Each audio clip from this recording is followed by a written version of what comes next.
Snowden actually said the courts in Hong Kong and the local people will decide his fate. And we as Hong Kong people owe him at least some response. What he was doing was trying to tell the world that we do have this big brother of United States of America. Yes. It's supposed to be the champion of democracy worldwide. Supposedly. But then it's been conducting blanket surveillance in a cyberspace on a global scale. Thanks to Washington, Hong Kong is part of that surveillance program, except we only got hundreds, apparently, out of tens of thousands of hackings and so on. Now, ladies and gentlemen, Mr. Snowden is trying to tell us that Big Brother government must draw a line. It's a war of security versus freedom. It's a war of security versus privacy. For more, we go to Hong Kong, where we're joined by Charles Mok, another legislative counselor who participated in the rally. He represents the Information Technology Functional Constituency of Hong Kong, also the honorary president of the Hong Kong Information Technology Federation, and former chair of the Hong Kong Internet Service Providers Association, as well as co-founder of the Internet Society Hong Kong. Also in Hong Kong, we're joined by Tom Grundy, an activist and blogger who organized Saturday's rally. We welcome you both to Democracy Now! Let's go first to Tom. Why the rally? Well, Snowden, as you heard from Claudia Mo, specifically came to Hong Kong as he believed there is a tradition of freedom of speech and political dissent, which is largely true here. We had over 900 people, according to an independent head count, 6 speakers, including 3 serving politicians, and 27 groups, which is unprecedented for Hong Kong, especially in the rain. We proceeded to the US consulate, where we all blew whistles. We handed in a letter to the ambassador demanding that the US end surveillance on innocent citizens. And we said, of course, that the US citizens may be protected by the 4th Amendment, but the 12th article of the UN Human Rights Declaration, protects the rest of us.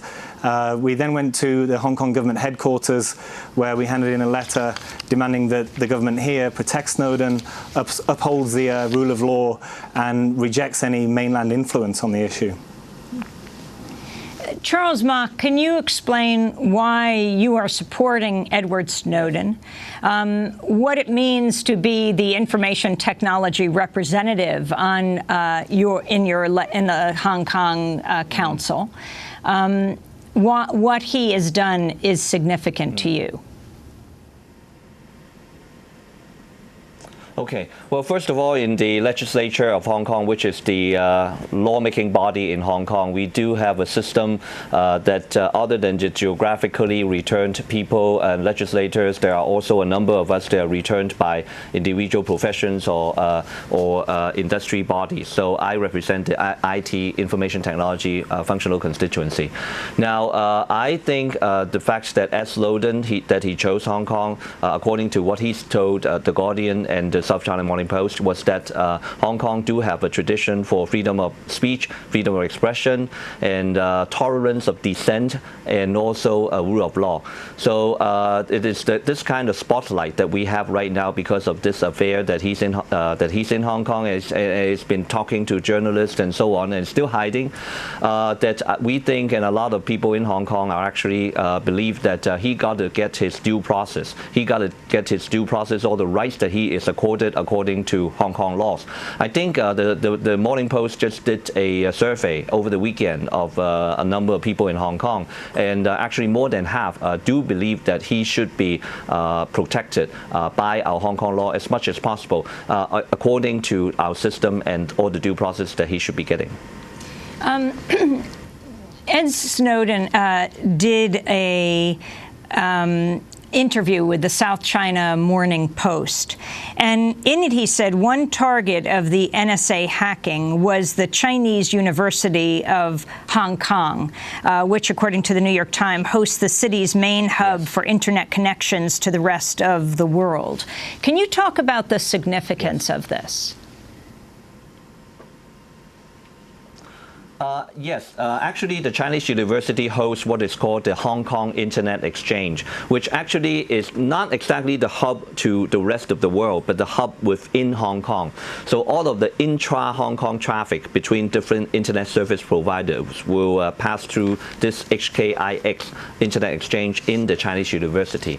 So in a way, you would guess that if somebody want to snoop and want to listen in as much traffic as possible, then you would choose the biggest intersection point, and that would be the HKIX. So I think that is what conventional wisdom here has been sort of guessing why that particular place, that university in particular, has been picked up as a target. But of course, I think in Snowden's interview, he also revealed that all over the world, there were at least over 60,000 of these sort of intrusions, and there were about 300 or so in Hong Kong. So that actually means that Hong Kong is not the only target. But by being in Hong Kong and talking to a Hong Kong newspaper, I guess he must have particularly chose to highlight the situation in Hong Kong, the attacks that has been targeting here. The New York Times goes on to point out that the Global Times, a nationalistic mainland Chinese newspaper under direct control of the Communist Party, published an editorial Friday calling for China to glean as much information as possible from Snowden, saying Snowden's a card that China never expected, but China's neither adept at nor used to playing it, and goes on to say the commentary also called for China and Hong Kong to treat Snowden kindly enough so that others with national security secrets will not be discouraged from fleeing to Hong Kong. They said China should make sure Hong Kong is not the last place where other Snowdens want to go. Charles Mok, talk about what the Global Times is saying.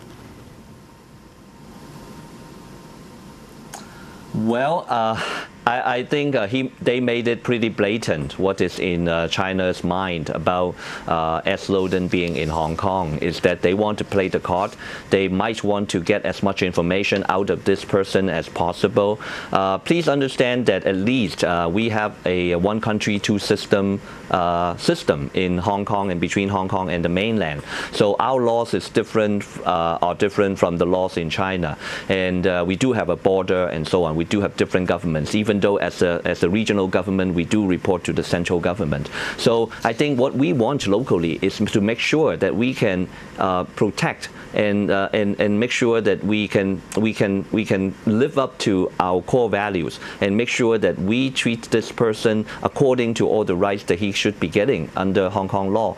And this is exactly what I don't want to see, is that this sort of political influence to be interfering into the political into the justice process, that judicial process that Mr. Snowden may end up having to get in Hong Kong if, for example, the U.S. starts by contacting the Hong Kong government to try to initiate an extradition, and if Mr. Snowden decides to try to get asylum or apply for refugee status here in Hong Kong, if he chose to do that, if the process comes to that point, he should be getting all the rights.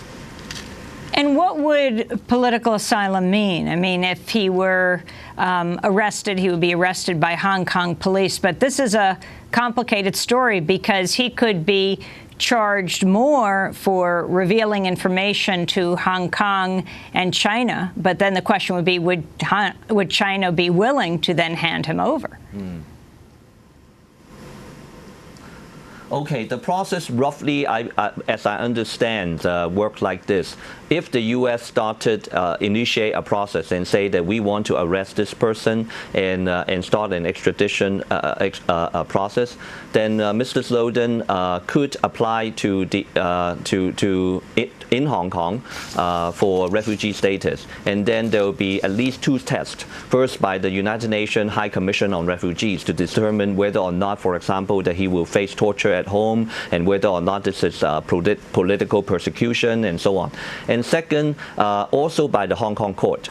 So the Hong Kong court, and he will be accorded rights to appeal all the way up to our highest court in Hong Kong. So assuming that money and financial issues, because you do need to get lawyers and so on for that, assuming those are not an issue, these processes in the past could have taken quite a bit of time.